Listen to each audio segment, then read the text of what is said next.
If you are a business professional, it's likely that you hear jargon like this all the time: win-win, game changer, optimization, synergy.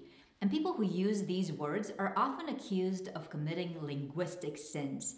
This is because jargon has anecdotally been considered generic, mindless, stale, English at its worst. But the plural of anecdote is not data. What does science say about jargon? Should you remove it from all business content? Could it be that these linguistic sins are not as sinful as we thought? Let's answer this from a neuroscience perspective. Jargon, at its core, is specialized language entrenched with cliché, like deep dive, thought leader, or competitive advantage. Jargon also includes complex phrases. These are based on the Latin version of a word instead of the Anglo-Saxon version. Some people may say ascertain instead of find out, or assist instead of help, or endeavor instead of do. Jargon is also associated with excessive use of acronyms and legal phrases. So, if you're using jargon, would your customers perceive your messages to be pretentious, imprecise, and difficult to understand? Or would you come across as smart and polished and professional? In a neuroscience study I conducted, I asked B2B buyers from both US and Europe to view a sales presentation related to artificial intelligence and machine learning. These buyers were segmented into 4 groups. One group heard minimal jargon, just AI and ML, both defined. A second group saw the same presentation, but without the definitions of these acronyms. For the third group, we embellished the sales pitch with fancy phrases such as ascertain and endeavor. The fourth group was drenched in business cliches like strategic solutions and disruptive technologies. Throughout, I recorded buyers' brain activity, heart rate, and skin responses. I also asked them to complete a memory test after 48 hours. What did the results show? Surprisingly, cliché phrases did not perform as poorly as you might think. Qualitatively, the EEG and ECG signals showed that cliché words kept buyers alert. It was the complex phrases that put them in a nervous state. The other groups were closer to a neutral state. Buyers also had an approach behavior in the cliché condition. They did not want to withdraw from the sales presentation. And the buyers in the cliché condition also had the highest memory scores, followed by the ones who did not hear cliché phrases. The other groups who heard acronyms that were not defined and the ones who heard complex phrases had the lowest memory scores.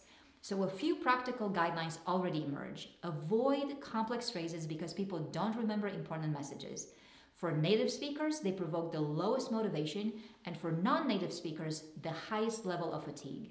So avoid words that might be used to make someone sound smart or sophisticated, like endeavor or ascertain or utilize. If you're using acronyms, define them well. Even for popular acronyms such as AI, artificial intelligence, or ML, machine learning, do not assume an audience understands them the way you do.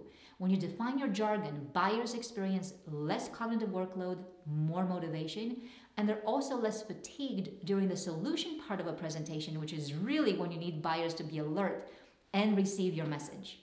The biggest surprise of the study was that global buyers in the cliché phrases group had reduced cognitive workload and fatigue and remembered the important messages in the presentation better. Phrases such as competitive advantage, game changer, or value add seem to act like an international language. These types of phrases became corporate speak for a reason. They seem to work for the modern business brain.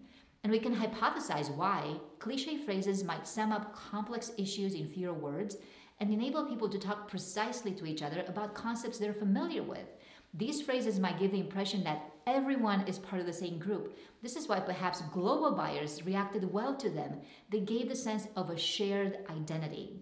It's important to note that the presenter did not abuse the amount of cliché. The volume of cliché words was 5% of the total presentation and used only in the introduction when the presenter mentioned trends and challenges in the customer's industry. Then he moved on to more expressive and deliciously provocative language. For instance, the presenter talked about the pressure that exists for corporate teams to tell a success story about AI and was wondering if AI-driven programs will ever deliver value.